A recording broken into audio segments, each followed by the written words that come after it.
ردی والا رحیمو بابا ترازو میں کاپیاں ڈال رہا تھا کہ ایک پرانا پیلا پڑا ہوا لفافہ نیچے گر گیا۔ میں نے اٹھایا تو وہ میرے مرحوم والد وقار احمد کا خط تھا جو کبھی پوسٹ ہی نہیں ہوا تھا۔ ردی والے نے وہ خط مجھ سے چھیننے کی کوشش کی، لیکن میں نے پڑھ لیا۔ اس میں لکھا تھا، میری پیاری بیٹی، اگر تمہیں یہ خط مل گیا ہے تو جان لو کہ جس ردی والے کو میں روز گھر بلاتا ہوں وہ کوئی اور نہیں بلکہ تمہارا۔ گھر کی فضا میں ابھی تک گلاب کی پتیوں اور لبان کی مہک تھی، مگر وہ خوشبو جو میرے وجود کو زندگی بخشتی تھی اب ہمیشہ کے لیے مٹی میں مل چکی تھی۔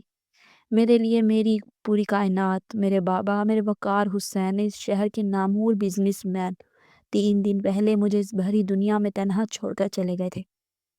ان کے انتقال کے بعد یہ عالی شان بنگلہ مجھے کسی قبرستان کی طرح لگ رہا تھا، جہاں ہر کونے میں ان کی یادیں سسکیاں لے رہی تھیں۔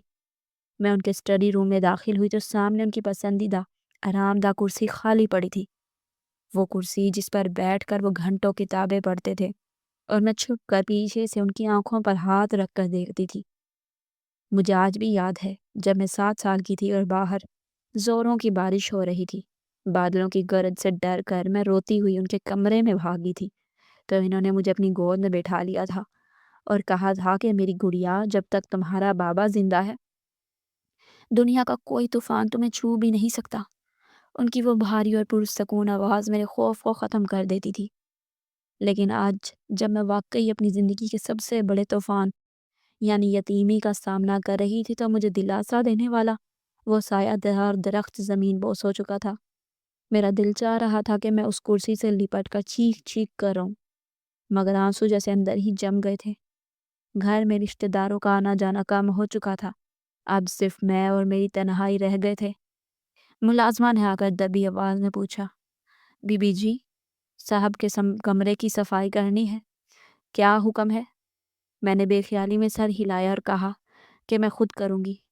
میں نہیں چاہتی تھی کہ کوئی غیر ان چیزوں کو ہاتھ لگائے جنہیں بابا چھوا کرتے تھے۔ میں نے ہمت جمع کی اور لائبریری کی صفائی شروع کی۔ کتابوں کی الماریوں پر گرد جم چکی تھی۔ یہ وہ کتابیں تھیں جو بابا کی زندگی تھی، ہر کتاب کے ساتھ ان کی کوئی نہ کوئی یاد وابستہ تھی۔ صفائی کرتے کرتے میری نظر ان پرانی ڈائریوں اور مسودوں پر پڑی جو شاید اب کسی کام کے نہیں تھے۔ بابا ہمیشہ کہتے تھے کہ زویا، گھر میں فالتو چیزیں رکھنے سے ذہن بوجھل رہتا ہے، جو چیز کام کی نہ ہو اسے بانٹ دینا چاہیے۔ ان کی یہ نصیحت مجھ یاد آتے ہی میں نے فیصلہ کیا کہ پرانے اخبارات اور کچھ غیر ضروری کاپیاں نکال دوں تاکہ کمرہ کچھ کھلا ہو سکے۔ ابھی میں یہ سوچ ہی رہی تھی کہ گلی سے ایک جانی پہچانی آواز آئی، ردی والا، کاغذ کاپیاں، پرانا لوہا بیچو۔ یہ آواز میرے بچپن کی یادوں کا حصہ تھی۔ یہ بابا رحیمو تھے، ایک بوڑھا، کمزور اور انتہائی غریب ردی والا جو پچھلے 20 سالوں سے ہمارے محلے میں آتا تھا۔ مجھے یاد ہے جب میں چھوٹی تھی تو گیٹ پر کھڑے ہو کر اسے آوازیں دیتی تھی اور وہ اپنی سائیکل روک کر مجھے دیکھ کر ایسے مسکراتے تھے جیسے میں ان کی اپنی بیٹی ہوں۔ ان کی آنکھوں میں ایک عجیب سی چمک ہوتی تھی۔ بابا اکثر انہیں پرانے اخبارات کے بدلے ضرورت سے زیادہ پیسے دے دیا کرتے تھے، اور جب میں پوچھتی کہ آپ نے اتنے پیسے کیوں دیے تو بابا مسکرا کر کہتے، بیٹا یہ غریب ضرور ہے مگر اس کی آنکھوں میں شرافت ہے، یہ مانگتا نہیں ہے، بس محنت کرتا ہے۔ آج بابا نہیں تھے مگر ان کا پسندیدہ ردی والا باہر موجود تھا۔ میں نے ملازم کو بھیج کر اسے اندر بلا لیا۔ تھوڑی دیر بعد بابا رحیمو ڈرائنگ روم کے دروازے پر کھڑے تھے۔ ان کی حالت پہلے سے بھی زیادہ خستہ تھی۔ میلا کچیلا کرتا، سر پر ایک پرانی ٹوپی جس کے کنارے ادھر چکے تھے اور پاؤں میں ٹوٹی ہوئی چپل۔ لیکن جو چیز مجھے سب سے زیادہ عجیب لگی وہ ان کا چہرہ تھا۔ اندر داخل ہوتے ہی ان کی نظریں دیواروں، فرنیچر یا سامان پر نہیں تھی بلکہ وہ سیدھا میری طرف دیکھ رہے تھے۔ ان کی بڑی آنکھوں میں اتنا دکھ اور اتنی ویرانی تھی کہ ایک لمحے کے لیے میں گھبرا گئی۔ ایسا لگا جیسے وہ صرف ردی والے نہیں بلکہ میرے غم میں برابر کے شریک ہوں۔ انہوں نے کانپتے ہوئے ہاتھوں سے سلام کیا۔ ان کی آواز بھرا گئی، بیٹی، سنا ہے صاحب نہیں رہے؟ ان کے لہجے میں رسمی افسوس نہیں تھا بلکہ ایک گہرا کرب تھا، جیسے کوئی اپنا بچھڑ گیا ہو۔ میں نے خاموشی سے سر ہلا دیا اور اشارے سے ان کتابوں اور کاغذات کے ڈھیر کی طرف اشارہ کیا جو میں نے زمین پر جمع کر رکھا تھا۔ بابا رحیمو نے اپنی پرانی ترازو نکالی اور زمین پر بیٹھ گئے۔ وہ خاموشی سے کتابیں تولنے لگے، مگر میں نوٹ کر رہی تھی کہ ان کے ہاتھ بری طرح کانپ رہے تھے۔ ایک دو بار تو کتابیں ان کے ہاتھ سے بھی پھسل گئیں۔ میں باہر سے کرسی پر بیٹھی انہیں دیکھ رہی تھی اور میرا ذہن پھر سے ماضی کے دریچوں میں بھٹکنے لگا۔ مجھے میری یونیورسٹی کے کنوکیشن یاد آ گئی، جب بابا ویل چیئر پر ہونے کے باوجود میری تقریب میں آئے تھے۔ جب میرا نام پکارا گیا اور میں نے گولڈ میڈل لیا تو ہال میں سب سے زیادہ تالیاں میرے بابا بجا رہے تھے۔ ان کی آنکھوں میں جو فخر تھا وہ میرے لیے دنیا کی سب سے بڑی دولت تھی۔ واپسی پر انہوں نے مجھے کہا تھا، زویا تم میرا غرور ہو۔ میں نے تمہیں اس لیے اتنی آزادی اور تعلیم دی ہے تاکہ تمہیں کبھی کسی سہارے کی ضرورت نہ پڑے، مگر آج مجھے احساس ہو رہا تھا کہ انسان کتنا بھی مضبوط کیوں نہ ہو، باپ کے بغیر وہ دنیا کا سب سے کمزور انسان ہوتا ہے۔ میری آنکھوں سے بے اختیار آنسو نکل کر رخسار پر بہہ نکلا۔ میں نے جلدی سے دوپٹہ صاف کیا تاکہ بابا رحیمو نہ دیکھ لیں، مگر جب میں نے ان کی طرف دیکھا تو وہ اپنا کام چھوڑ کر مجھے ہی دیکھ رہے تھے۔ ان کی آنکھوں میں بھی نمی تیر رہی تھی۔ انہوں نے فوراً نظریں جھکا لیں اور جلدی جلدی ہاتھ چلانے لگے۔ ماحول میں ایک عجیب سا بوجھل پن تھا۔ پنکھے کی آواز کے سوا ہر طرف خاموشی تھی۔ ترازو میں پرانی فائلیں اور ڈائریاں ڈالی جا رہی تھیں۔ اچانک ایک موٹی جلد والی پرانی کتاب جسے بابا رحیمو نے تولنے کے لیے اٹھایا، اس کے بیچ میں سے کچھ پھسل کر نیچے گر گیا۔ یہ ایک خاکی رنگ کا پرانا لفافہ تھا جس پر کچھ لکھا ہوا تھا۔ اس لفافے کے گرتے ہی کمرے میں جیسے وقت تھم گیا۔ میں نے جھک کر اسے اٹھانے کے لیے ہاتھ بڑھایا۔ اسی لمحے میں نے دیکھا کہ بابا رحیمو کے چہرے کا رنگ ہلدی کی طرح زرد پڑ گیا۔ وہ جو ایک لمحہ پہلے تک کمزور اور سست لگ رہے تھے، بجلی کسی تیزی سے اس لفافے کی طرف لپکے تاکہ اسے مجھ سے پہلے اٹھا لیں۔ ان کی غیر معمولی اور عجیب حرکت نے مجھے چونکا دیا۔ ان کے منہ سے ایک گھٹی ہوئی چیخ نما آواز نکلی، نہیں بیٹی، یہ مت اٹھانا۔ لیکن تب تک بہت دیر ہو چکی تھی۔ میری انگلیاں اس لفافے کو چھو چکی تھی اور میں نے اسے اٹھا لیا تھا۔ بابا رحیم وہی منجمد ہو گئے۔ ان کے ہاتھ ہوا میں معلق رہ گئے اور ان کی آنکھیں خوف سے پھیل گئیں، جیسے ان کی موت سامنے کھڑی ہو۔ میں نے حیرت سے پہلے بابا رحیمو کے خوفزدہ چہرے کو دیکھا اور پھر اس لفافے کو پلٹ کر دیکھا۔ اس پر میرے مرحوم بابا کی خوبصورت لکھائی میں جلی حروف سے لکھا تھا، میری پیاری بیٹی زویا کے نام، جو میری موت کے بعد ہی کھولا جائے۔ میرے دل کی دھڑکن ایک لمحے کے لیے رک گئی۔ یہ بابا کی آخری تحریر تھی، شاید کوئی وصیت یا کوئی نصیحت، لیکن مجھے سمجھ نہیں آ رہی تھی کہ یہ کتابوں کے بیچ میں کیوں چھپی ہوئی تھی اور اس ردی والے کا رد عمل اتنا خوفناک کیوں تھا۔ بابا رحیمو اب زمین پر گھٹنوں کے بل بیٹھ چکے تھے۔ وہ ہانپ رہے تھے اور ان کی نظریں مسلسل اس لفافے پر جم چکی تھی، جیسے وہ چاہ رہے ہوں کہ وہ غائب ہو جائے۔ میں نے کانپتے ہاتھوں سے لفافے کی سیل کھولی۔ میرے ذہن میں ہزاروں وسوسے سر اٹھا رہے تھے، مگر مجھے خبر نہیں تھی کہ اس لفافے کے اندر جو کاغذ ہے وہ میری زندگی کی عمارت کی بنیادیں ہلانے والا ہے۔ میں نے کاغذ باہر نکالا اور پڑھنا شروع کیا۔ ابھی میں نے صرف پہلی ہی سطر پڑھی تھی کہ میرے پیروں تلے سے زمین نکل گئی۔ کمرے کی دیواریں گھومتی ہوئی محسوس ہوئیں اور میرے کانوں میں سائیں سائیں ہونے لگی۔ میں نے بے یقینی سے سر اٹھا کر سامنے بیٹھے اس میلے کچیلے بوڑھے کو دیکھا، جو اپنا چہرہ دونوں ہاتھوں میں چھپا کر بچوں کی طرح پھوٹ پھوٹ کر رو رہا تھا۔ مجھے اپنے بابا کے الفاظ پر یقین نہیں آ رہا تھا، مگر وہ میرے بابا کی لکھائی تھی جسے میں کبھی جھٹلا نہیں سکتی۔ اس خط نے ایک ہی لمحے میں میرا ماضی، میرے حال اور میری شناخت کو سوالیہ نشان بنا دیا تھا۔ میرے ہاتھوں میں موجود وہ کاغذ کا ٹکڑا محض ایک خط نہیں تھا، بلکہ میری پوری زندگی کی نفی تھا۔ میں نے لرزتی ہوئی نگاہیں دوبارہ اس تحریر پر جمائیں جو میرے مرحوم بابا وقار حسین نے لکھی تھی۔ ان الفاظ نے میرے وجود میں لگی آگ کو مزید بھڑکا دیا تھا۔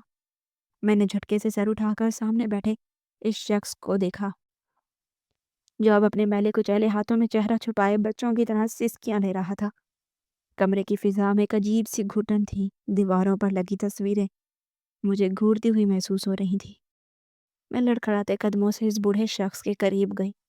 وہ شخص جسے میں پچھلے 20 سالوں سے صرف ردی والا سمجھنے کا پرانے اخبار دیتی تھی، آج وہ میرے سامنے میرا باپ ہونے کا دعویٰ لے کر بیٹھا تھا۔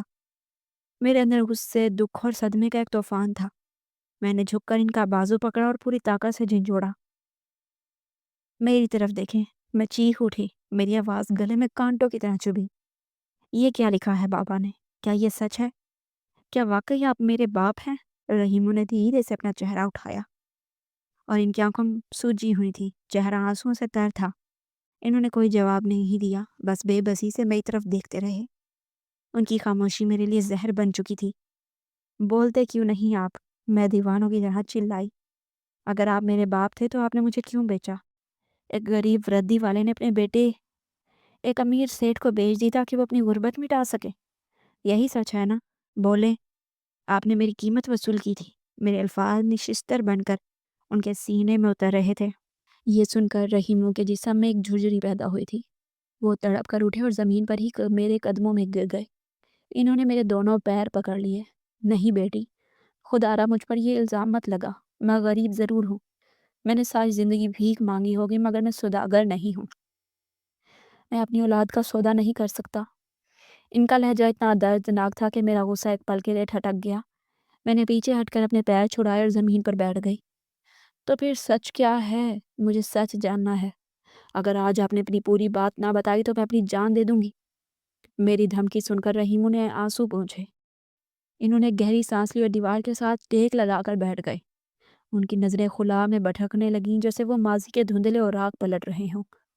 پھر انہوں نے کانپتی ہوئی آواز میں بولنا شروع کیا۔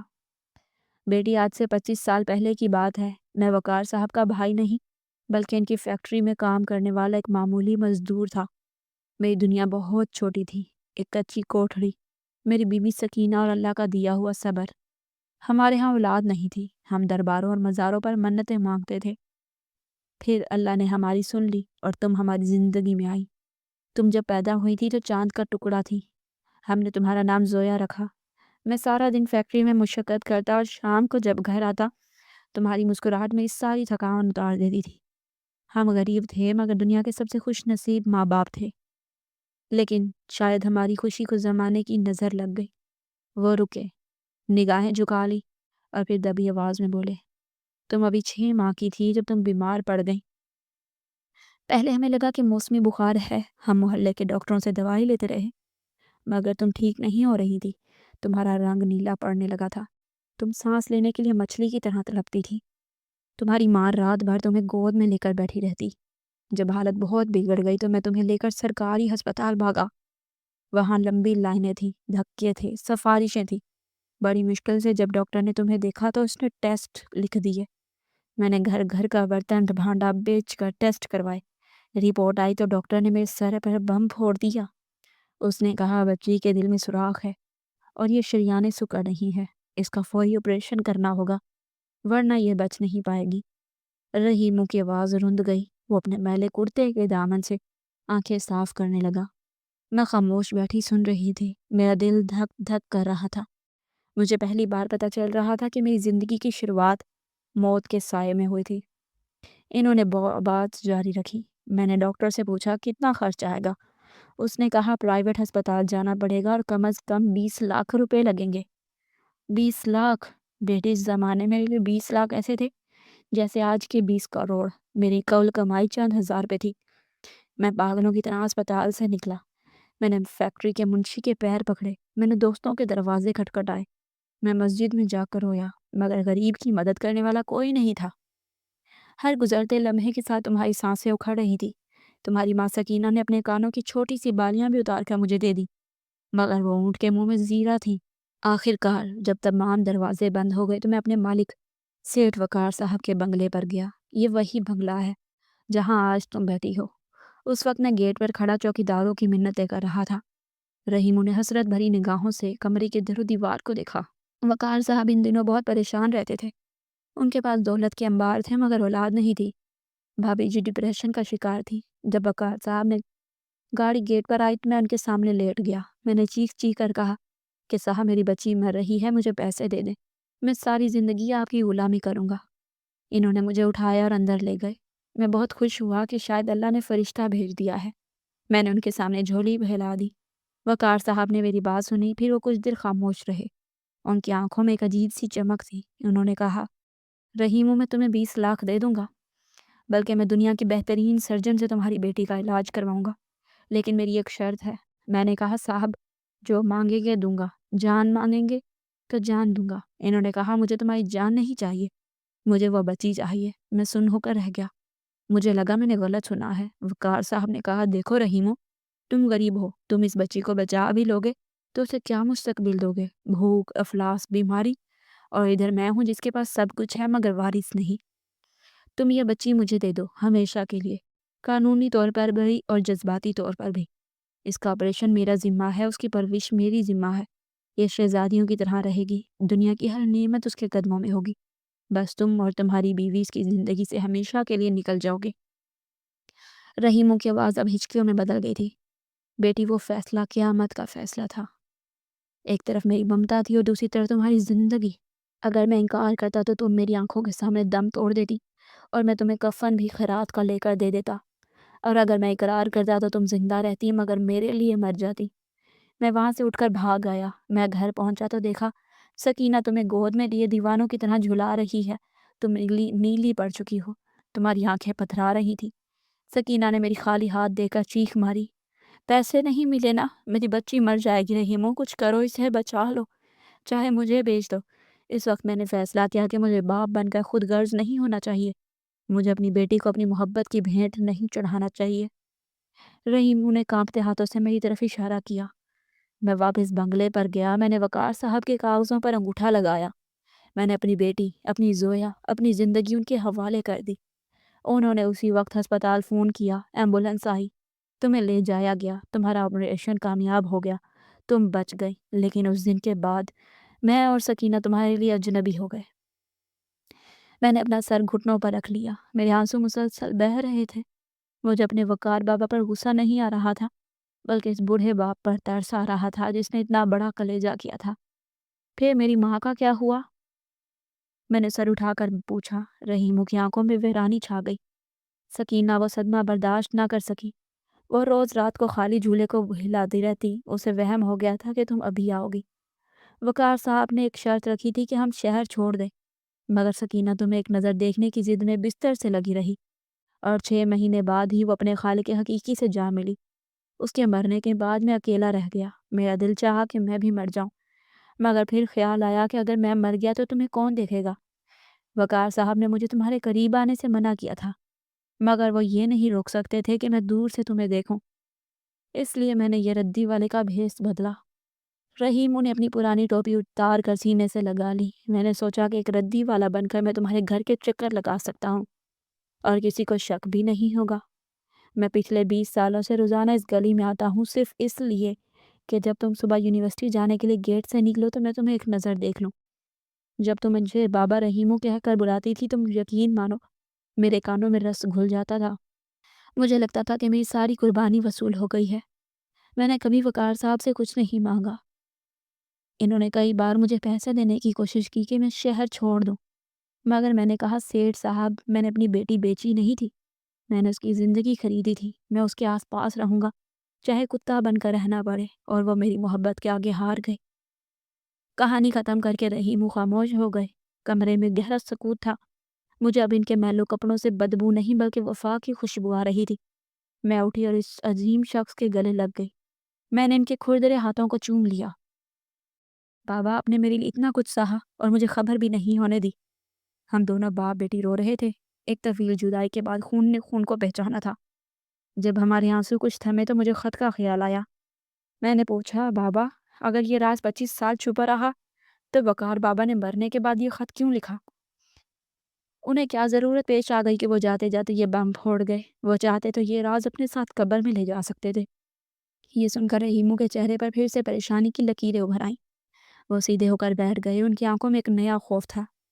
ہاں بیٹی، وقار صاحب یہ راز کبھی نہ کھولتے اگر وہ مجبور نہ ہوتے۔ یہ خط انہوں نے صرف ضمیر کی صفائی کے لیے نہیں لکھا، بلکہ تمہیں ایک بہت بڑے خطرے سے آگاہ کرنے کے لیے لکھا ہے۔ میں چونکی۔ خطرہ؟ کیسا خطرہ؟ رحیمو نے دائیں بائیں دیکھا جیسے دیواروں کے بھی کان ہوتے ہیں، پھر رازدانہ لہجے میں بولے، وقار صاحب کے مرنے کے بعد ان کے چھوٹے بھائی یعنی تمہارے چچا شوکت اور ان کے بیٹے جائیداد کے لیے گد بن چکے ہیں۔ وہ جانتے تھے کہ وقار صاحب کی کوئی اولاد نہیں تھی، انہیں شک تھا کہ تم گود لی ہوئی ہو۔ اگر یہ بات ثابت ہو جاتی تو وہ تمہیں اس گھر سے دھکے دے کر نکال دیتے اور ساری جائیداد ہتھیا لیتے۔ وقار صاحب یہ جانتے تھے، اسی لیے انہوں نے یہ خط لکھا تاکہ تمہیں سچ بتا سکیں۔ لیکن بات صرف جائیداد کی نہیں ہے بیٹی، بات اس وصیت کی ہے جو وقار صاحب نے اس خط کے دوسرے حصے میں چھپا رکھی ہے، اور وہی وہ جگہ وجہ ہے جس کے لیے مجھے آج تمہارے سامنے آنا پڑا۔ میں نے حیرت سے خط کا باقی حصہ ٹٹولا جو ابھی میں نے نہیں پڑھا تھا۔ رحیموں نے میرا ہاتھ پکڑ لیا اور کہا، اس خط کو پورا پڑھو زویا، کیونکہ اصل امتحان اب شروع ہوگا۔ وقار صاحب نے مرنے سے پہلے تمہارے نام کچھ ایسا کیا ہے جو تمہارے چچا اور اس کے بیٹوں کو تمہاری جان کا دشمن بنا دے گا، اور وہ راز یہ ہے کہ… رحیموں کی بات سن کر میرے رونگٹے کھڑے ہو گئے اور میرے وجود میں ایک سنسنی سے دوڑ گئی، جیسے کسی نے برف کا ٹھنڈا پانی میرے اوپر انڈیل دیا ہو۔ میں نے اس منحوس خط کو اپنی مٹھی میں اتنے زور سے بھینچ لیا کہ میرے ناخن ہتھیلی میں گڑ گئے، اور میں نے کانپتے ہوئے لہجے میں پوچھا کہ بابا آپ کی اس خطرے کی بات کر رہے ہیں؟ بھلا چچا شوکت اور ان کا بیٹا بلال میرا کیا بگاڑ لیں گے؟ میرے پاس بابا کے وقت کے قانونی وصیت موجود ہے، تمام سرکاری کاغذات میرے حق میں ہیں، اور قانون کی نظر میں ہی ان کی اکلوتی وارث ہوں۔ رحیموں کے چہرے پر ہوائیاں اڑ رہی تھیں۔ انہوں نے بڑی بے چینی سے، خوف سے کمرے کی کھڑکی سے باہر جھانکا، جیسے انہیں ڈر ہو کہ کوئی دیواروں کے کان لگا کر ہماری بات سن رہا ہے، یا کوئی سایہ ہمارے پیچھا کر رہا ہے۔ پھر وہ دبے پاؤں میرے قریب آئے اور اتنی سرگوشی میں بولے کہ ان کی سانسوں کی آواز بھی مجھے سنائی نہیں دے رہی تھی۔ انہوں نے کہا کہ بیٹی تم ابھی دنیا کی چالاکیوں سے واقف نہیں ہو۔ قانون صرف وہ دکھتا ہے جو کاغذ پر لکھا ہوتا ہے، اور کاغذوں میں وقار صاحب نے تمہیں اپنی سگی بیٹی لکھوایا ہے، لیکن سچ تو کچھ اور ہے، اور سچ کو چھپانا اتنا آسان نہیں ہوتا جتنا لگتا ہے۔ تمہارے چچا شوکت اور اس کا شاطر بیٹا بلال پچھلے کئی مہینوں سے اسے کھوج میں تھے۔ وہ وقار بھائی کی دولت پر سانپ بن کر بیٹھنا چاہتے تھے، اور انہیں ہمیشہ سے شک تھا کہ وقار بھائی کی کوئی اولاد نہیں ہو سکتی تھی، کیونکہ بھابھی بانجھ تھی، وہ صرف موقع کی تلاش میں تھے۔ آج صبح جب میں ریڈی لے کر ردی لینے بازار گیا تو میں نے کچہری کے پاس بلال کو اپنے خاندانی وکیل سے بات کرتے سنا۔ وہ بہت جوش میں تھا اور کہہ رہا تھا کہ وکیل صاحب، ہمیں وہ پرانا سوراخ مل گیا ہے جہاں سے ہم سچ نکال لیں گے، سٹی کیئر ہسپتال کا ریکارڈ روم۔ یہ سن کر میں چونکی، کیونکہ سٹی کیئر ہسپتال کا نام سنتے ہی میرے ذہن میں خطرے کی گھنٹی بج اٹھی۔ یہ تو وہی ہسپتال ہے جہاں 25 سال پہلے میرے دل کا آپریشن ہوا تھا، اور جہاں میری زندگی کا سودا کیا گیا تھا۔ رحیموں کی آواز میں خوف لرز رہا تھا اور ان کی آنکھیں وحشت زدہ تھیں۔ انہوں نے میرا ٹھنڈا ہاتھ اپنے دونوں ہاتھوں میں لے کر کہا، بیٹی وقار صاحب نے تمہارا برتھ سرٹیفکیٹ، شناختی کارڈ اور باقی تمام کاغذات تو بہت مہارت سے بنوا لیے تھے، اور دنیا کو یقین دلا دیا تھا کہ تم ان کی بیٹی ہو، لیکن انسان کہیں نہ کہیں غلطی کر جاتا ہے۔ اس ہسپتال کے پرانے اور دیمک زدہ ریکارڈ میں ایک فائل آج بھی دبی ہوئی ہے، فائل نمبر 304۔ یہ وہ فائل ہے جو تمہاری پیدائش اور بیماری کا کچا چٹھا ہے۔ اس فائل میں تمہارے داخلے کا فارم موجود ہے، جس پر باپ کے خانے میں وقار حسین کا نہیں بلکہ میرا نام عبدالرحیم ولد کرم دین لکھا ہے، اور دستخط کی جگہ میرا انگوٹھا لگا ہے۔ ساتھ ہی وہ اقرار نامہ اور اسٹامپ پیپر کی کاپی بھی اسی فائل کا حصہ ہے، جس میں میں نے تمہیں اپنی خوشی سے وقار صاحب کے حوالے کیا تھا اور اپنے حقوق سے دستبردار ہوا تھا۔ اگر وہ فائل تمہارے چچا کے ہاتھ لگ گئی تو انہیں کسی اور ثبوت کی ضرورت نہیں پڑے گی۔ وہ بھری عدالت میں وہ کاغذ لہرا کر ثابت کر دیں گے کہ تم وقار صاحب کی خون نہیں ہو، بلکہ ایک مزدور کی خریدی ہوئی بیٹی ہو۔ پھر نہ صرف تم جائیداد سے محروم ہو جاؤ گی اور سڑک پر آ جاؤ گی، بلکہ سب سے بڑا نقصان یہ ہوگا کہ وقار صاحب کے نام پر مرنے کے بعد فراڈ، جیل سازی اور دھوکہ دہی کا بہترین دھبا لگ جائے گا، اور دنیا ان پر تھوکے گی۔ یہ سن کر میرا خون جم گیا اور مجھے لگا جیسے میرے دل کی دھڑکن رک گئی ہو۔ جائیداد میرے لیے کبھی اہم نہیں تھی، دولت آنی جانی چیز ہے، مگر بابا وقار کی عزت میرے لیے سب کچھ تھی۔ وہ شخص جس نے مجھے شہزادیوں کی طرح پالا، جس نے مجھے دنیا کی ہر خوشی دی، میں یہ برداشت نہیں کر سکتی تھی کہ میرے چچا اور ان کا بیٹا عدالت میں میرے مرحوم باپ کو دھوکے باز اور جھوٹا ثابت کریں اور ان کی روح کو تکلیف پہنچائیں۔ میری آنکھوں کے سامنے اندھیرا چھانے لگا، مگر پھر اسی اندھیرے میں ایک عزم کی چنگاری بھڑکی۔ میں نے فوراً فیصلہ کر لیا کہ میں ہاتھ پر ہاتھ دھر کر تماشا نہیں دیکھوں گی۔ میں نے رحیم و بابا کی طرف دیکھا اور مضبوط لہجے میں کہا، بابا، ہمیں وہ فائل ہر قیمت پر حاصل کرنی ہوگی۔ اس سے پہلے کہ بلال اور اس کے وکیل وہاں پہنچے ہمارے پاس وقت بہت کم ہے، ہمیں ابھی اور اسی وقت نکلنا ہوگا۔ میں تیزی سے مڑی اور میز سے اپنی گاڑی کی چابیاں اٹھائیں۔ رحیم بابا ہچکچائے اور ایک قدم پیچھے ہٹ گئے۔ ان کے چہرے پر وہی پرانی غلامانہ عاجزی تھی۔ وہ بولے کہ بیٹی، میں تمہارے ساتھ تمہاری اتنی بڑی گاڑی میں کیسے بیٹھ سکتا ہوں؟ لوگ دیکھیں گے تو کیا کہیں گے کہ وقار صاحب کی بیٹی ایک میلے کچیلے ردی والے کو ساتھ بٹھائے پھر رہی ہے۔ میں نے ان کی بات کاٹ دی اور آگے بڑھ کر ان کا میلا ہاتھ پکڑ کر کھینچا۔ میری آنکھوں میں آنسو اور غصہ دونوں تھے۔ میں نے کہا، بھاڑ میں جائیں لوگ اور بھاڑ میں جائے یہ دنیا۔ آپ میرے باپ ہیں، آپ نے میرے لیے قربانی دی ہے اور اب باری میری ہے۔ اب ہم ایک دوسرے کو بچانا ہے، چلیے میرے ساتھ۔ میری جذباتی پکار نے ان کی جھجک توڑ دی اور وہ سر جھکا کر میرے ساتھ چل پڑے۔ ہم پورچ میں کھڑی گاڑی میں بیٹھے اور میں نے گاڑی ہوا سے باتیں کرتی رفتار سے گیٹ سے باہر نکال دی۔ شام کا سایہ گہرا ہو رہا تھا اور آسمان پر سیاہ بادل چھائے ہوئے تھے، جیسے قدرت بھی ہمارے اس خفیہ مشن میں ہمارے ساتھ ہو۔ میں نے گاڑی کا رخ شہر کے پرانے علاقے کی طرف موڑ دیا جہاں سٹی کیئر ہسپتال واقع تھا۔ میری گرفت میں اسٹیئرنگ وہیل پر اتنی سخت تھی کہ میری پوریں سفید پڑ گئی تھی۔ ٹریفک کا شور مجھے سنائی نہیں دے رہا تھا۔ میرے کانوں میں صرف بلال کی وہ ہنسی گونج رہی تھی جو اکثر مجھے دیکھ کر ہنستا تھا۔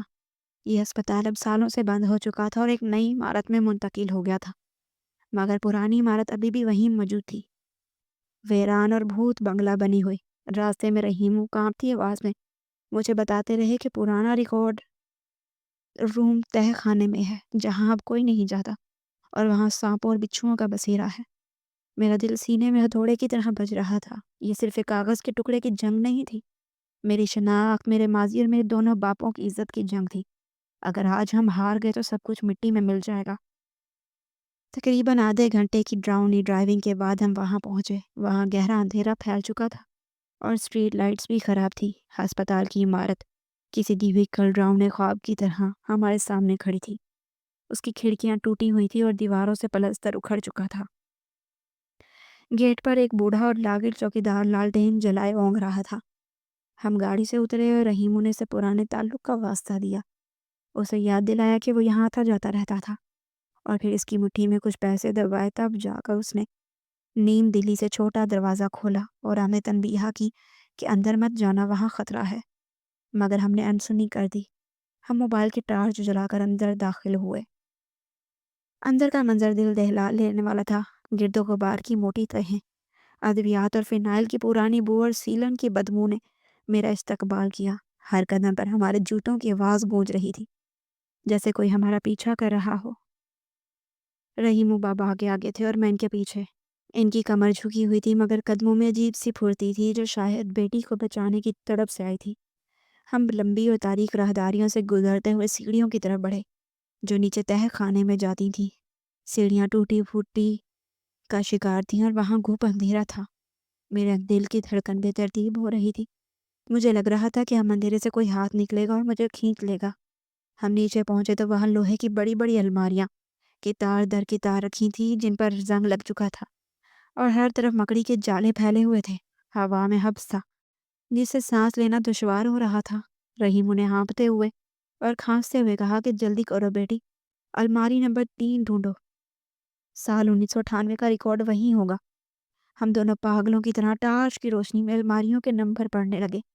دھول مٹی سے میرا سانس گھٹ رہا تھا، میرے مہنگے کپڑے خراب ہو رہے تھے، دوپٹہ کہیں الجھ گیا تھا، مگر مجھے ہوش نہیں تھا۔ میری نظریں بس سن 1998 تلاش کر رہی تھی۔ الماری نمبر 3 مل گئی مگر اس کا لاک زنگ کی وجہ سے جام تھا۔ میں نے اور رحیم و بابا نے مل کر پوری طاقت لگائی اور ایک زوردار جھٹکے سے دروازہ کھولا۔ اندر سینکڑوں فائلیں ٹھوسی ہوئی تھی۔ ہم نے ایک ایک کر کے فائلوں کو الٹنا پلٹنا شروع کر دیا۔ وقت تیزی سے گزر رہا تھا، ہر گزرتا لمحہ موت کی طرح سر پر منڈلا رہا تھا۔ 301، 302۔ میں فائلیں نکال کر زمین پر پھینک رہی تھی۔ اچانک باہر سے کسی گاڑی کے تیزی سے رکنے اور بریک لگنے کی آواز آئی۔ اس کے بعد بھاری قدموں کی آہٹ اور مردانہ آوازیں سنائی دی جو اوپر سیڑھیوں سے آ رہی تھی۔ رحیموں کا ہاتھ تھم گیا، وہیں رک گئے۔ انہوں نے خوفزدہ آنکھوں سے میری طرف دیکھا۔ ان کا چہرہ سفید پڑ گیا تھا۔ انہوں نے کپ کپاتے ہونٹوں سے کہا کہ وہ آ گئے۔ بلال آ گیا بیٹی۔ میرے ہاتھ پاؤں ٹھنڈے پڑ گئے۔ میں نے سرگوشی کی کہ بابا ہمیں چھپنا ہوگا، شاید الماری کے پیچھے یا کسی کونے میں، مگر رحیموں نے نفی میں سر ہلایا اور کہا، نہیں بیٹی، اگر ہم چھپ گئے تو وہ فائل ڈھونڈ لیں گے اور لے جائیں گے. ہمیں اپنا کام ختم کرنا ہے. ڈھونڈو زویا، جلدی ڈھونڈو. یہ سن کر مجھ میں نہ جانے کہاں سے ہمت آ گئی. میرے ہاتھ مشین کی طرح چلنے لگے اور اوپر سے آوازیں قریب آ رہی تھی. بلال چلا رہا تھا کہ چوکیدار نے کہا ہے اندر کوئی ہے. دیکھو کون ہے، شاید کوئی نشئی ہوگا، پکڑو اسے. ٹارچ کی روشنیاں سیڑھیوں پر ناچنے لگی. میری سانس حلق میں اٹکی ہوئی تھی. اچانک میری نظر ایک بوسیدہ پیلی پڑی ہوئی فائل پر پڑی جس کے کونے مڑے ہوئے تھے. اس پر مدھم روشنی سے لکھائی تھی فائل نمبر 304، مریضہ زویا، سرپرست عبدالرحیم. میرے منہ سے ایک دبی ہوئی چیخ نکلی. مل گئی بابا. میں نے اسے کھینچ لیا. میں نے کانپتے ہاتھوں سے اسے کھولا. اندر وہی کاغذات تھے، وہی اقرار نامہ جس پر رحیموں کا انگوٹھا لگا تھا اور وقار بابا کے دستخط تھے. یہ وہی ثبوت تھا جو میری زندگی برباد کر سکتا تھا. رحیموں نے فوراً اپنی جیب سے ماچس کی ڈبیا نکالی اور جلانے کی کوشش کی، مگر خوف اور دہشت سے ان کے ہاتھ اس قدر کانپ رہے تھے کہ تیلی نہیں جل رہی تھی. ایک تیلی ٹوٹی، دوسری گری. قدموں کی آواز اب بالکل دروازے پر تھی اور ٹارچ کی تیز روشنی ہم پر پڑی. میں نے جھپٹ کر رحیموں کے لرزتے ہاتھوں سے ماچس لی اور رگڑی. شعلہ بھڑکا. عین اسی وقت بلال اور اس کے 2 ہٹے کٹے ساتھی کمرے میں داخل ہوئے. ٹارچ کی روشنی سیدھی میرے چہرے اور میرے ہاتھ میں موجود فائل پر پڑی. بلال نے مجھے اور میرے پاس کھڑے ردی والے کو دیکھا. اس کی نظر میرے ہاتھ میں موجود فائل اور جلتی تیلی پر پڑی اور وہ شاطر انسان ایک سیکنڈ میں سب کچھ سمجھ گیا. وہ وحشیوں کی طرح میری طرف لپکا اور چیخا کہ رک جاؤ زویا، وہ فائل مجھے دے دو ورنہ میں تمہیں جان سے مار دوں گا. لیکن اب بہت دیر ہو چکی تھی. میں نے ایک پل ضائع کیے بغیر وہ جلتی ہوئی تیلی فائل کے خشک اور پرانے کاغذوں کو لگا دی. سالوں پرانے خشک کاغذ بارود کی طرح بھڑک اٹھے. آگ نے فوراً فائل کو اپنی لپیٹ میں لے لیا. بلال نے آگے بڑھ کر آگ بجھانے کی کوشش کی اور مجھے زور سے دھکا دیا. میں رحیموں بابا کے اوپر جا گری اور میرا سر فرش سے ٹکرایا. فائل زمین پر گر کر جل رہی تھی. بلال نے اسے پیروں سے بجھانے اور کچلنے کی کوشش کی، لیکن کاغذ راکھ بن کر بکھر رہے تھے. اہم دستخط اور انگوٹھے کے نشانات جل کر سیاہ ہو چکے تھے. کمرے میں دھواں بھر گیا تھا جس سے سب کو کھانسی آنے لگی. جب بلال کو یقین ہو گیا کہ اب کچھ نہیں بچا تو وہ غصے سے پاگل ہو گیا. اس نے میرا بازو بے دردی سے پکڑ کر مجھے کھڑا کیا. میرے چہرے کے قریب آ کر چلایا، تم نے یہ کیا کر دیا؟ تم جانتی ہو یہ کیا تھا؟ یہ تمہاری بربادی کا پروانہ تھا جس نے تم نے جلا دیا. اور یہ 2 کوڑی کا ردی والا یہاں کیا کر رہا ہے؟ اس نے حقارت اور نفرت سے رحیموں بابا کو لات ماری جو پہلے ہی زمین پر گرے ہوئے تھے. رحیموں درد سے کرا اٹھے. اپنے باپ کو یوں ذلیل ہوتے دیکھ مجھے شدید غصہ آیا. میرا ڈر ختم ہو گیا. میں نے جھٹکے سے اپنا بازو بلال کی گرفت سے چھڑوایا اور شیرنی کی طرح بلال کے سامنے چٹان بن کر کھڑی ہو گئی. میں نے انگلی اٹھا کر وارننگ دی کہ خبردار بلال بھائی، اس شخص کو ہاتھ بھی مت لگانا ورنہ مجھ سے برا کوئی نہیں ہوگا. میں نے جھک کر رحیموں بابا کو سہارا دے کر اٹھایا.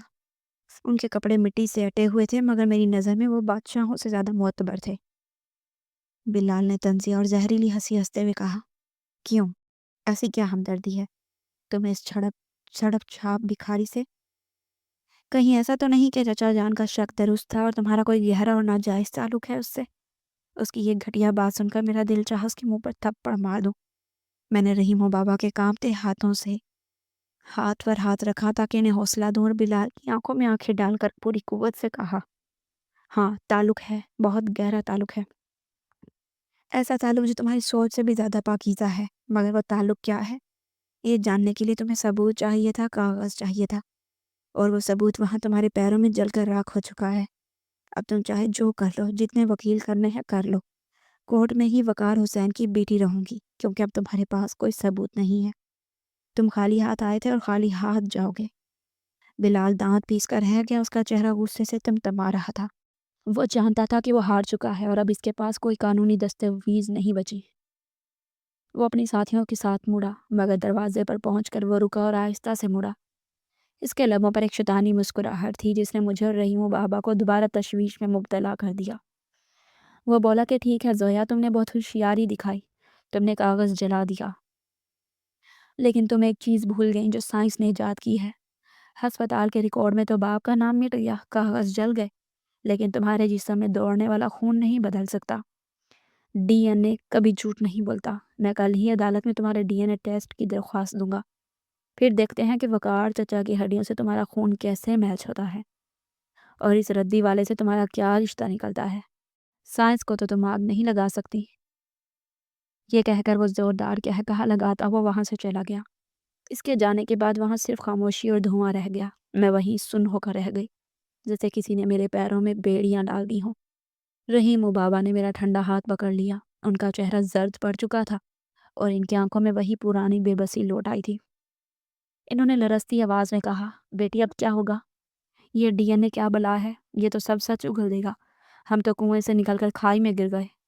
ہم پھر پھنس گئے ہیں۔ اب وقار صاحب کی عزت کیسے بچے گی؟ ان کا خون بجا تھا۔ کاغذ جلائے جا سکتا تھا مگر خون نہیں بدلا جا سکتا تھا۔ میں نے ایک گہری اور بوجھل سانس لی۔ میرے دماغ میں آندھیاں چل رہی تھی، لیکن پھر مجھے احساس ہوا کہ اب چھپنے کا وقت گزر چکا ہے۔ اب لڑنے کا وقت ہے۔ اب ہمارے پاس صرف ایک راستہ بچا تھا، ایک بہت خطرناک، مشکل اور جذباتی راستہ، جو شاید رحیم و بابا کو پسند نہ آتا، جس میں رسوائی کا ڈر بھی تھا، مگر وہی سچائی کا راستہ تھا۔ میں نے رحیم و بابا کا ہاتھ دبایا اور فیصلہ کن انداز میں سوچا کہ اب جو ہوگا عدالت کے کٹہرے میں ہوگا اور پوری دنیا دیکھے گی کہ ایک بیٹی کس حد تک جا سکتی ہے۔ بلال کی دھمکی کے بعد ہم وہاں کھڑے تھے جہاں آگے کنواں پیچھے کھائی تھی۔ ڈی این اے ٹیسٹ کا خوف میرے سر پر لٹک رہا تھا اور رحیموں کی آنکھ میں وہ پرانی وحشت لوٹ آئی تھی جو 25 سال پہلے میری زندگی کے سودے کے وقت تھی۔ وہ میرا ہاتھ پکڑ کر بار بار کہہ رہے تھے کہ بیٹی اب کیا ہوگا؟ وہ لوگ وقار صاحب کی عزت بھی اچھالیں گے اور تمہیں بھی سڑک پر لے آئیں گے۔ ان کا خوف بجا تھا کیونکہ قانون جذبات نہیں ثبوت مانگتا ہے اور سائنس جھوٹ نہیں بولتی۔ ہم ویران ہسپتال سے نکل کر گاڑی میں بیٹھے تو راستے بھر ایک خاموشی چھائی رہی۔ میں ڈرائیونگ سیٹ پر بیٹھی سڑک کو نہیں بلکہ اپنے مستقبل کو دیکھ رہی تھی جو دھندلا چکا تھا۔ گھر پہنچ کر میں نے بابا رحیموں کو گیسٹ روم میں بٹھایا اور خود اپنے کمرے میں بند ہو گئی۔ ساری رات میں سوچتی رہی کہ مجھے کیا کرنا چاہیے۔ کیا میں بلال سے لڑوں؟ کیا میں جعلی رپورٹس بنواؤں؟ یا پھر میں وقار بابا کی عزت بچانے کے لیے چپکے سے سب کچھ چھوڑ کر بھاگ جاؤں؟ لیکن پھر میری نظر دیوار پر لگی وقار بابا کی تصویر پر پڑی۔ ان کی مسکراتی آنکھیں مجھے کہہ رہی تھی کہ زویا، میں نے تمہیں شیرنی کی طرح پالا ہے، تم بھاگنے والی نہیں ہو۔ اسی لمحے میرے دل نے فیصلہ کر لیا، ایک ایسا فیصلہ جو شاید دنیا کی نظر میں بے وقوفی تھا مگر میری نظر میں یہی حق تھا۔ میں نے طے کر لیا کہ اب میں کوئی جھوٹ نہیں بولوں گی، میں نے اپنی شناخت نہیں چھپاؤں گی۔ اگر جائیداد کی قیمت میرا اصل باب ہے تو میں اس جائیداد کو ٹھوکر مار دوں گی۔ اگلی صبح سورج نکلنے سے پہلے میں تیار تھی۔ میں نے رحیم و بابا کو بتایا کہ آج ہم وکیل کے پاس نہیں جائیں گے بلکہ سیدھا عدالت جائیں گے کیونکہ بلال نے آج ہی کیس فائل کرنے کی دھمکی دی تھی۔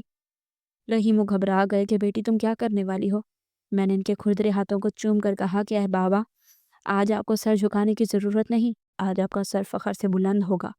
ہم عدالت پہنچے تو وہاں کا ماحول انتہائی کشیدہ تھا۔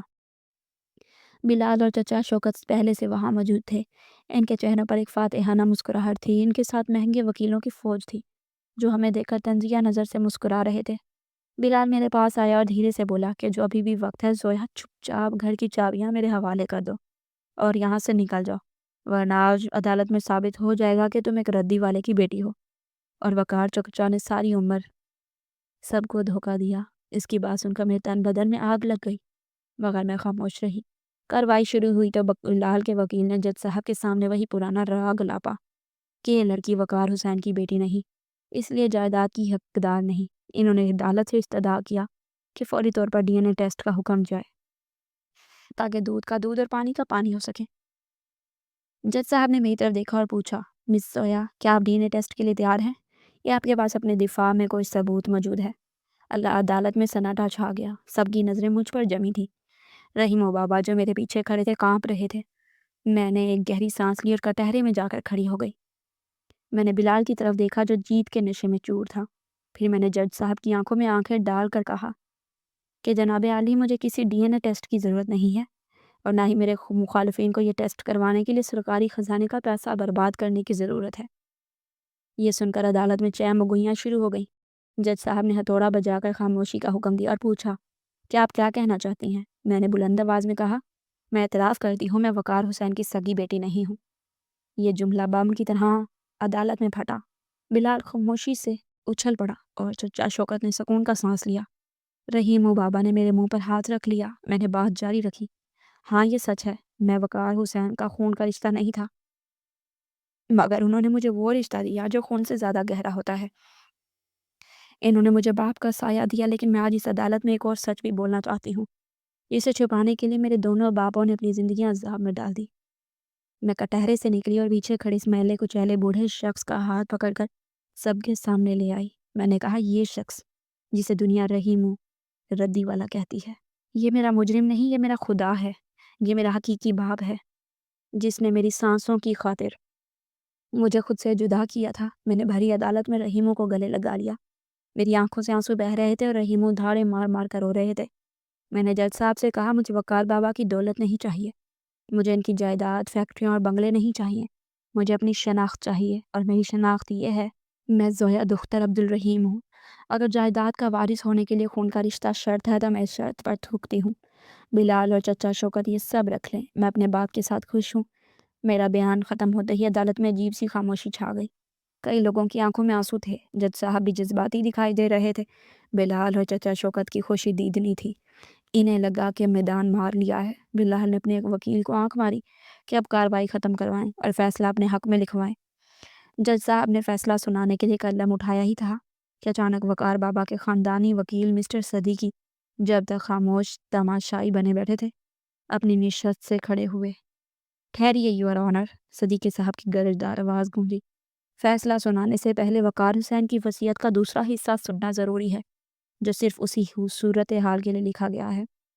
بلال نے غصے سے کہا کہ آپ کون سی وصیت؟ جب اس نے خود مان لیا کہ وہ بیٹی نہیں ہے تو وصیت تو خود بخود ختم ہو گئی۔ قانون کے مطابق جائیداد قریبی خونی رشتہ دار ہوں، یعنی ہمیں ملنی چاہیے۔ صدیقی صاحب مسکرائے اور اپنے بیگ سے ایک نیلے رنگ کی فائل نکالی۔ وہ کٹہرے میں اور بولے، میرے موکل وقار حسین جانتے تھے کہ ان کے لالچی بھائی اور بھتیجے ان کے مرنے کے بعد زویا کو کورٹ میں گھسیٹ دیں گے۔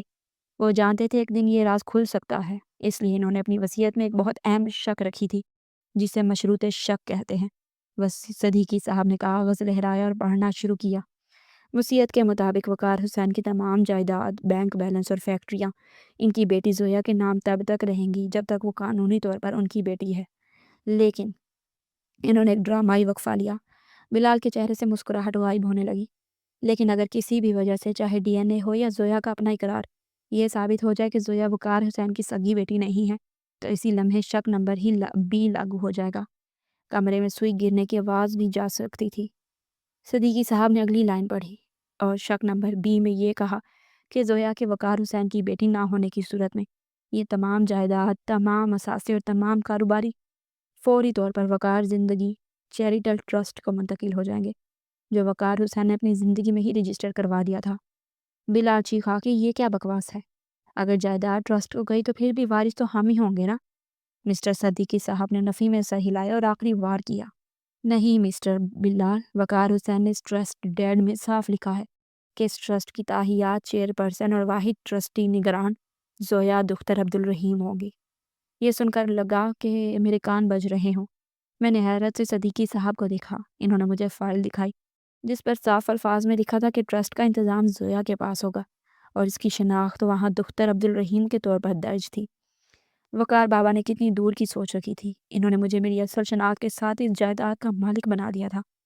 وہ جانتے تھے اگر میں ان کی بیٹی نہیں بھی رہی تو بھی اس ٹرسٹ کے ذریعے سب کچھ میرے ہی کنٹرول میں رہے گا۔ بلال اور چچا شوکت کے چہروں پر ہوائیاں اڑ رہی تھی۔ ان کے پیروں تلے سے زمین نکل چکی تھی۔ وہ جائیداد حاصل کرنے آئے تھے، مگر اب وہ جائیداد ایک ایسے ٹرسٹ کی ملکیت تھی جس کی مالکن میں تھی، اور قانون کے مطابق ٹرسٹ کی جائیداد پر کسی خونی رشتہ دار کا حق نہیں ہوتا۔ بلال غصے سے پاگل ہو کر وکیل کی طرف لپکا، مگر پولیس نے اسے روک لیا۔ جج صاحب نے مسکراتے ہوئے فائل دیکھی اور فیصلہ سنایا کہ چونکہ وقار حسین نے اپنی زندگی میں اپنی جائیداد وقف کر دی تھی اور اس کی ٹرسٹی کا واضح تعین کر دیا تھا، لہٰذا وہ عدالت اس وصیت کو قانونی قرار دیتی ہے۔ زویا بی بی اپنا اصل شناخت یعنی عبدالرحیم کی بیٹی کے طور پر اس ٹرسٹ کا انتظام سنبھالیں گی، اور درخواست گزار بلال کا دعویٰ خارج کیا جاتا ہے۔ فیصلہ سنتے ہی عدالت میں تالیاں بجنے لگی۔ رحیموں نے سجدے میں گر کر خدا کا شکر ادا کیا۔ ہم عدالت سے باہر نکلے تو سورج پوری آب و تاب سے چمک رہا تھا۔ بلال اور چچا شوکت سر جھکائے وہاں سے جا رہے تھے۔ ان کے ہاتھ کچھ نہیں آیا تھا سوائے ذلت کے۔ میں نے رحیموں بابا کا ہاتھ تھاما اور گاڑی کی طرف بڑھی۔ انہوں نے ڈرتے ڈرتے کہا کہ بیٹی اب تو میں ردی والا نہیں رہا نا۔ میں ہنس پڑی اور کہا نہیں بابا، اب آپ وقار زندگی ٹرسٹ کے ڈائریکٹر ہیں۔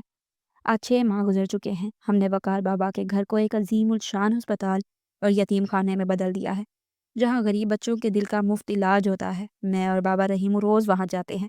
وہ اب رتی نہیں چنتے بلکہ یتیم بچوں کو کہانیاں سناتے ہیں اور ان کی دیکھ بھال کرتے ہیں۔ وقار بابا کی تصویر میرے آفس میں لگی ہے اور رحیمو بابا میرے سامنے بیٹھے ہوتے ہیں۔ میں نے 2 باپ بنائے تھے، ایک نے مجھے جینا سکھایا، دوسرے نے میرے لیے جینا چھوڑ دیا تھا، اور آج میں ان دونوں کی بیٹی بن کر سر اٹھا کر جی رہی ہوں۔ سچ ہے کہ خون کے رشتے اہم ہوتے ہیں، مگر احساس کے رشتے ان سے کہیں زیادہ معتبر ہوتے ہیں۔ ختم شد۔